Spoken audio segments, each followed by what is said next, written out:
الشيطان الرجيم بسم الله الرحمن الرحيم إن هذا كان لكم جزاء وكان سعيكم مشكورا إنا نحن نزلنا عليك القرآن تنزيلا فاصبر لحكم ربك ولا تطع منهم آثما أو كفورا صدق اللہ العظیم۔ دوستو، یہ آج آپ کے سامنے کل کی طرح آیت 22، 23 اور 24 سورہ الدہر کی پڑھی گئی۔ کل تھوڑی سی بات یہ سامنے آئی تھی کہ نہ تو ہماری کوئی حیثیت ہے نہ ہمارے اعمال کی، الا یہ کہ اللہ پاک رب العزت کے فضل کی چادر ہم پر اللہ اپنے فضل سے ڈال دے، آمین۔ اور بغیر فضل کے کوئی مسئلہ کسی کا حل بھی ہونے والا نہیں ہے۔ رب العزت نے خود قرآن کریم میں ہمیں اور آپ کو اہل ایمان کو دعوت دی ہے کہ وَاسْأَلُوا اللَّهَ مِنْ فَضْلِهِ، کوئی بھی چیز تم اللہ سے ان کے فضل کا واسطہ دے کر مانگو۔ تو جب ہماری کوئی حیثیت ہی نہیں ہے تو ہمارے اعمال کی کیا حیثیت ہوگی؟ لیکن مومن کو آخرت میں رب العزت ان کو اکرام کے طور پر، اعزاز کے طور پر ان کو خوش کرنے کے لیے یہ بات فرمائیں گے کیا؟ اعمال کی قدردانی، یعنی مزید اعزاز و اکرام اور تطیب قلوب کے لیے کہا جائے گا کہ یہ تمہارے اعمال کا بدلہ ہے، تمہاری کوشش مقبول ہوئی اور محنت ٹھکانے لگی۔ اسی کو سن کر جنتی اور زیادہ خوش ہو جائیں گے کہ ہماری تو کوئی حیثیت نہیں تھی، اعمال بھی میں ہمارے اس قابل نہیں تھے۔ جی، اللہ کے نبی خاتم النبیین علیہ الصلوۃ والتسلیم نے ارشاد فرما دیا کہ اللہم لا احصی ثناء علیک انت کما اثنیت علی نفسک، اللہ آپ نے اپنی جیسی تعریف کی ہم سے ممکن بھی نہیں۔ یہ قول گویا ان کے حسن اعمال کا شکریہ ہوگا، کیونکہ وہ یتیموں اور مسکینوں سے شکریہ کے طالب نہیں تھے۔ پیچھے گزر چکا ہے کہ جو اللہ کے لیے انفاق کرتا ہے، خرچ کرتا ہے، وہ جس پہ خرچ کرتا اس سے شکریہ کا لفظ بھی سننا پسند نہیں کرتا۔ اور اماں عائشہ کی حدیث آ گئی تھی کہ وہ کہیں کچھ بھیجتی تو اپنے خادمہ کو کہتی کہ وہ کیا کہے ذرا سن کے بتانا، تو لوگ دعا دیتے ہیں نا بھائی اللہ خوش رکھے، تو وہ بھی دعا دیتی تھی کہ تاکہ دعا کا بدلہ دعا ہو جائے، اور ہم نے جو کسی کو کچھ دیا ہے وہ اللہ کے لیے اجر و ثواب کے لیے باقی رہے۔ اللہ نے اپنی مہربانی سے جنت کی نعمتوں کو ابرار کے اعمال کی جزا قرار دیا، ورنہ آدمی کا کون سا عمل اس قابل ہو سکتا ہے کہ اس کی جزا جنت ہو؟ یعنی کوئی نیکی جنت کا مستحق انسان کو نہیں بنا سکتی، نہ اللہ پر لازم ہے کہ وہ نیکیوں پر جنت عطا فرمائے، بلکہ اس نے اپنی مہربانی سے نیکی کے عوض جنت دینے کا وعدہ فرما لیا ہے۔ جس طرح اللہ نے ایمان ہم کو بغیر کسی میرے مطالبے کے فضل سے عطا کر دیا۔ ابھی ہم مسجد میں آئے ہیں، دنیا میں بے شمار لوگ نہیں آئے، اللہ نے ہمیں توفیق دی، ہم آ گئے۔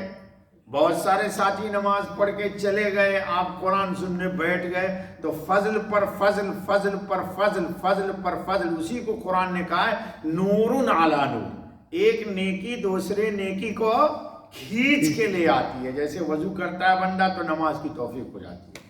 اِنَّا نَحْنُ نَزَّلْنَا عَلَيْكَ الْقُرْآنَ تَنزِيلًا۔ اب جب اللہ تعالیٰ نعمت کا تذکرہ کر رہے ہیں تو کل اس پر بات ہوئی تھی کہ سب سے بڑی نعمت یہ ہے کہ ہم کو اللہ نے کیا عطا فرمایا؟ قرآن مجید عطا فرمایا۔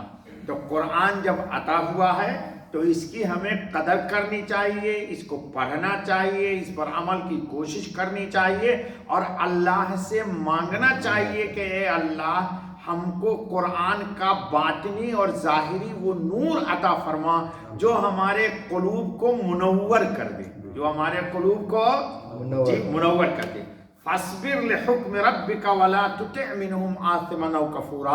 اللہ رب العالمین حضرت خاتم النبیین علیہ الصلاۃ والتسلیم کو اور ان کے ماننے والوں کو ایک بہت خوبصورت ہدایت دے رہے، کیا کہ قرآن حق ہے، اس کی جب آپ دعوت دیں گے لوگوں کو تو لوگ خوشی سے اس کو قبول نہیں کریں گے، تو جب خوشی سے قبول نہیں کریں گے تو ہو سکتا ہے کوئی اس کے رد میں آپ کو کوئی ایسی بات کہہ دے جس سے آپ کو اذیت ہو، گھٹن ہو، تکلیف ہو، تو برائی کا جواب برا نہیں ہے۔ آپ جس طرح قرآن کو پیش کر رہے ہیں اجر و ثواب کے لیے، اگلے کی کڑوی کسیلی بات بھی صبر کے ساتھ، تحمل کے ساتھ برداشت کیجئے کہ یہ بھی آپ کی نیکی بن جائے، یہ بھی آپ کی، اللہ اسی کو کہہ رہے ہیں تاکہ آپ صلی اللہ علیہ وسلم کا دل مضبوط رہے اور لوگ بھی آہستہ آہستہ اپنے نیک و بد کو سمجھ لیں اور معلوم کر لیں کہ جنت کن اعمال کی بدولت ملتی ہے۔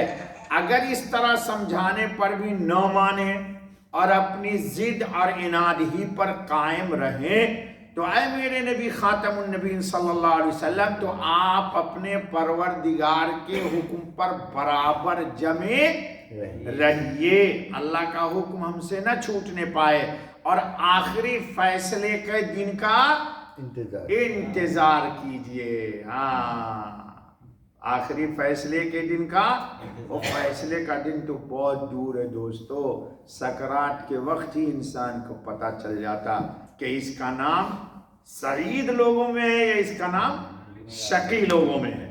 وَلَا تُطِعْ مِنْهُمْ عَاصِمًا أَوْ كَفُورًا، اور کہنا مت مان ان میں سے کسی گناہگار کا یا ناشکر کا۔ اب سنیے یہ آیت کیوں نازل ہوئی؟ عتبہ اور ولید کفار قریش حضور اکرم خاتم النبیین صلی اللہ علیہ وسلم کو دنیاوی لالچ دے کر اور چکنی چپڑی باتیں بنا کر چاہتے تھے کہ فرض تبلیغ دعوت سے باز رکھیں، یعنی حضور قرآن کی دعوت نہ دیں۔ اللہ نے نبی اکرم خاتم النبیین صلی اللہ علیہ وسلم کو متنبہ فرما دیا کہ حضور آپ ان میں سے کسی کی بات نہ مانیں، وَلَا تُطِعْ مِنْهُمْ آثِمًا أَوْ كَفُورًا، کیونکہ کسی گناہگار، فاسق یا ناشکر بے ایمان کا کہنا ماننے سے نقصان کے سوا کوئی حاصل نہیں ہے۔ ایسے شریروں اور بدبختوں کی بات پر کان دھرنا نہیں چاہیے۔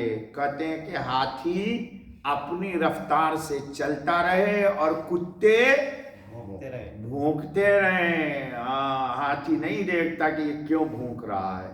تو نیکی کرنے والے کا مقصود اللہ رب العزت ہے کہ ان کی رضا، ابتغاء وجہ ربہ الاعلی ولسوف یرضی، انشاءاللہ ثم انشاءاللہ۔ ہے ٹائم بیٹا؟